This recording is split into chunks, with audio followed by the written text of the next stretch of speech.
বিসিবির নির্বাচনে নামছেন আমিনুল ইসলাম বুলবুল। বাংলাদেশ ক্রিকেটে এক নতুন মোড়। আমিনুল ইসলাম বুলবুল এবার নির্বাচনে প্রতিদ্বন্দ্বিতা করবেন। অথচ এর আগে জাতীয় দলের সাবেক অধিনায়ক তামিম ইকবাল বিসিবি নির্বাচনে লড়ার ঘোষণা দিয়ে ঢাকার সংগঠকদের মধ্যে চাঞ্চল্য সৃষ্টি করেছিলেন। এই দুই গুরুত্বপূর্ণ ব্যক্তিত্বের প্রতিদ্বন্দ্বিতা কি বোর্ডকে নতুন দিকে নিয়ে যাবে?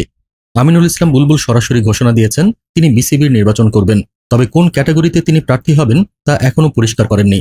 ধারণা করা হচ্ছে তিনি ঢাকা বিভাগীয় ক্রীড়া সংস্থা থেকে অথবা সাবেক অধিনায়ক ক্যাটাগরি থেকে নির্বাচন করতে পারেন। উল্লেখ্য, সাবেক অধিনায়ক ক্যাটাগরিতে কারা কাউন্সিলর হবেন তা নির্ধারণ করেন বর্তমান বিসিবি সভাপতি। অন্যদিকে তামিম ইকবাল ঢাকার ক্লাব ক্যাটাগরি থেকে প্রতিদ্বন্দ্বিতা করার প্রস্তুতি নিচ্ছেন এবং তাকে ঘিরে একটি প্যানেল গঠনের কাজ চলছে। এই লড়াই কি শুধু দুই প্রাক্তন ক্রিকেটারের মধ্যে, নাকি এর পেছনে রয়েছে আরও বড় কোনো প্রভাব? এই নির্বাচন কি সত্যিই দেশের ক্রিকেটের উন্নয়নে ভূমিকা রাখবে, নাকি ক্ষমতা কক্ষিগত করার এক নতুন অধ্যায় রচিত হবে?